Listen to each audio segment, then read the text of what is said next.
Morning to all बड' crime news 24 आव नोंथांमोनखौ बरायबाय। आं नोंथांमोननि एंकर एस आरो दिनैनि फुंबिलिनि खौरांखौ आं नोंथांमोननि सिगाङाव फरायथिनो लादों। आसा खालामो नोंथांमोना खौरांखौ जोबजासे खोनासंगोन। गिबि खौराङावनो दङ आसाम सोरखारा 27 अक्ट'बराव एडिआरइ थिसनथाइ आनजादनि थाखाय मबाइल इन्टारनेटखौ बन्द फोसावदों। मोनसे मोजां आरो परदेशी थिसननाय बिखान्थिखौ रोखा खालामनायनि थांखिजों आसाम सोरखारा 27 अक्ट'बर 2024 मायथाइयाव जानो गोनां ग्रेड 4 थिसनथाइ आनजादनि समाव गासै रायजोआव अरायथा नङै मबाइल इन्टारनेट सिबिथायखौ दोनथ'नाय जागोन।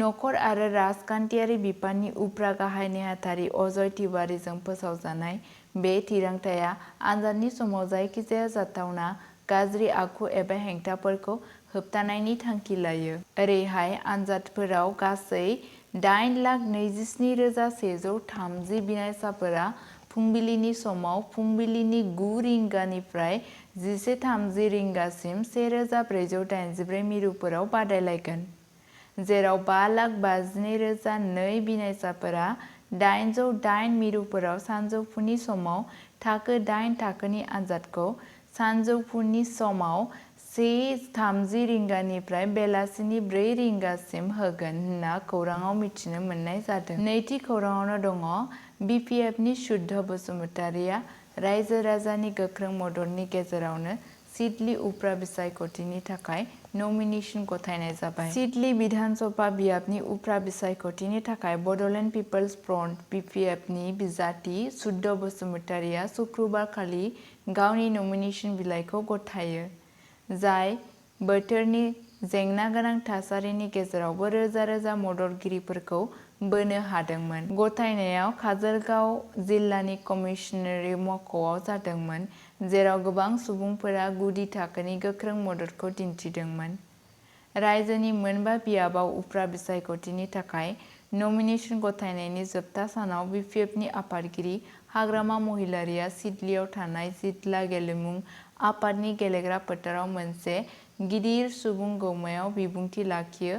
बिथाङा रायजो राजाफोरखौ बसुमतारीनि थाखाय मोनसे थिरांथायारि देरहानायखौ रैखा खालामनो खावलायदों, फोथायनायजों बिनायसानि फारसे 80,000 भटनि फारागथिखौ इयुन रादाब होदोंमोन। गावनि बिबुंथिनि समाव महिलारीआ थांनाय बिधानसभा बिसायख'थियाव इउनाइटेड पिपल्स पार्टी लिबारेल (UPPL) नि देरहानायनि दाबिखौ सोंथि खालामदोंमोन आरो बुंदोंमोन दि नंगुबै जाफुंसारनाया आरोबाव जेबो रंजानाय जानाय नङामोन।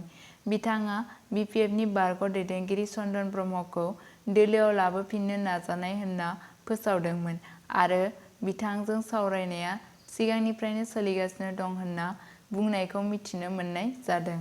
थामथि खौराङाव दङ पुलिसआ पुलिस थानायाव उन्दै हिनजावसाखौ गाज्रि आखु दिन्थिनाय हमजादों। खौरां बिजोंनिफ्राय मिथिनो मोननाय बादिब्ला गुवाहाटीनि चान्दमारी पुलिस थानानि सासे साब-इन्सपेक्टरखौ शुक्रबाराव सासे उन्दै हिनजावसाखौ गाज्रि आखु दिन्थिनायनि दायाव खानाय जादों होनना खौराङाव मिथिनो मोननाय जादों। रिपर्टनि बादिब्ला आब्दुल हुसैनखौ मैया खानाय जादों जेब्ला बियो चान्दमारी पुलिस थानायाव एफआइआर रेजिस्टार खालामनो फैनाय समाव सासे उन्दै हिनजावसाखौ गावनि गावारि बाहागोआव साबजाथावै दांदोंमोन। बिथांनि बेरेखायै आथोनारि दायनिफ्राय गथ'फोरनि रैखाथि पस्क'नि सिङाव चान्दमारी पुलिस थानायाव 266 बाहागोनि 24 नम्बरनि मोनसे केस रेजिस्टार खालामनाय जाबाय होननानै मिथिनाय जादों। बड' क्राइम निउज 24 खौ नायनायनि थाखाय साबायखर। सानफ्रोमबो बड'लेण्ड आरो बिनि बायजोनि खौरां आरो आपडेटनि थाखाय बड' क्राइम निउज 24 चेनेलखौ अन्नानै नोंथांमोना साबस्क्राइब खालामनानै ला आरो लोगोफोरनोबो शेयार खालामनानै हो। गोजोन्थों।